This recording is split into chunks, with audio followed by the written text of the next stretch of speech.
Hi, this is Jason Willoughby with Leverage Learning Group, and I'm excited that you are here to talk about Great First Instruction.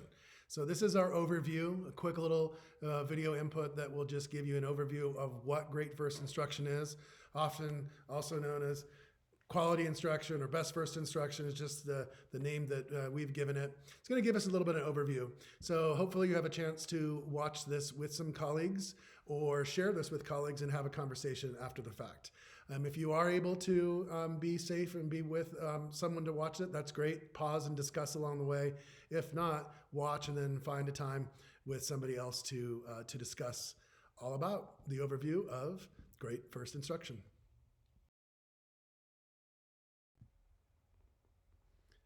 So here's your first question. What makes a school high performing? That term, high performing. Think about it. What makes a school high performing?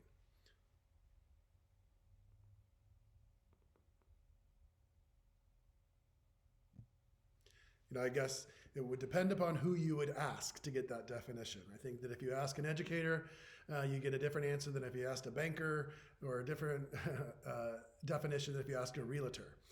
So what I want to make really, really clear is that a high-performing school is not necessarily tied towards a test score or how it ranks in comparison to other schools.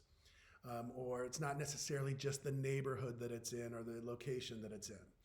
First of all, a high-performing school is a school where there is a collective responsibility to the moral imperative for why we exist as a school. That means collective responsibility. That means every adult on that campus understands the reason why we're there. There's nothing that is more impactful than education on the life chances of our students. So when we have that collective responsibility and we understand that our moral imperative for why we do what we do and why we exist, that is a key component of having a high-performing school. We also know that a high-performing school is such when educators demonstrate their commitment to students by working collaboratively together, not just for the learning of students, but also for the learning of educators. We know that if we expect our students to learn every day, we have to also have that growth mindset of learning each and every day with them. We have to be able to do that. It is our moral imperative as educators to continuously learn and adapt because they need us to help increase their life chances. And finally, a school is high performing when their academic success is measured by growth, not by a percentage or a color on a dashboard. It really is about growth. Now, I take a look at my kids in my classrooms or kids at my school or in the district, and I have the same responsibility to every single student. From the moment they walk in my classroom to the moment that they walk out, I have to create an environment in which they can grow in their academic success. Even if they come in highly academically successful or if they come in academically challenged, my commitment to both is the same. Each one of them will grow.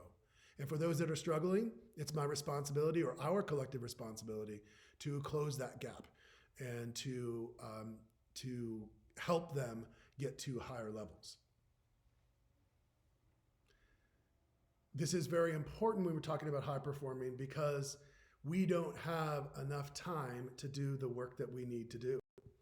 If we take a look at the amount of time that we have, and there was a report many years back that took a look at the relationship between time and learning, the report of the National Education Commission on Time and Learning. And it really opened our eyes, or actually really shined a light on the fact that our basic structure of school has not changed in over 170 plus years. Is that we still have about the same amount of days, we follow the same calendar schedule, we follow the same daily schedule. What the time has remained constant, but clearly the learning is not constant with all of our students. The learning is variable. We're prisoners of this time system, yet we still haven't changed it. So for whatever reasons, there are some states that have more than 180 days. There are some states that have less. But that has not really structurally changed as it has in the different other parts of the world. So, and the reality is that 180-day schedule or 5 or 6 hours a day is effective for some of our learners. It is. For the kids that are already competent and confident in their learning, it works. But if you've got any typical to kids that may have some challenges, it's going to cause huge, immense struggle with students. And it's just going to have that domino effect year over year after year after year, and ultimately lead to kids dropping out of high school, or certainly not continuing on to college. So what we have to be able to do is say, okay, how do we take this time and how do we make the most of that time? Well, there are different steps to making every minute count. And the first one is pretty simple. We got to get kids in the desks, get them at their tables in those classrooms, get them in their seats, get them on campus. So attendance is the first way that we can make the most of making every minute count. The second thing that we can do is we can certainly maximize time at the school level. At the school level, we have control over the bell schedule, what it looks like, how much time is allocated to classrooms, outside of classrooms, assemblies, and all those other things that we do. So maximizing the amount of time in the classroom is something that we do as a school site have control over. But, and here's the kicker, how do we maximize time at the classroom level? There is nothing that is going to increase their life chances than maximizing that time in our classrooms. And that's what we call our academic learning time. So we don't have control over our allocated school. Our district says this is how many days of school we have. This is how many hours we're going to have each day. At a school site, then we can choose how to allocate that time. As grade levels, we decide to come up with our agendas and over the course of the day and our schedule throughout the day, and we have control over how we allocate that time for our different content areas. But when we talk about instructional time, that's that time that is going to help the students become more academically, and when they're academically successful, they're socio-emotionally more happy and more competent, and their behavior is better. So how do we maximize that time? We call that time academic learning time. And great first instruction is the key towards maximizing that academic learning time, making the most of the time that we have with the kids in our classrooms. So that takes us to our next question. If you were behind the glass, if you will, and looking in on a classroom where students were truly learning, what would you see and what would you hear?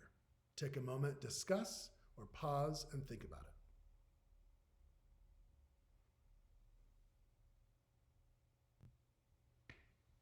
Well, when we talk about great first instruction, when we walk into a class, when we look into that classroom, we have to understand that we're not going to see high levels of learning if we're looking at the teacher. We need to focus on the students. And when we look at those students, it's what the students are able to do in that classroom. That is going to be our true evidence of our learning, focusing on them. We spent too long focusing on the moves of teachers rather than the learning of students.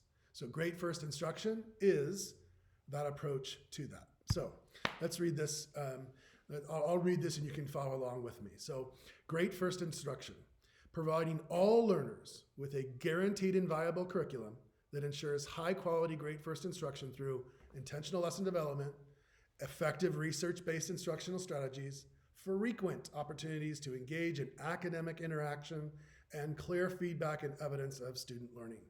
This is our what great first instruction truly is.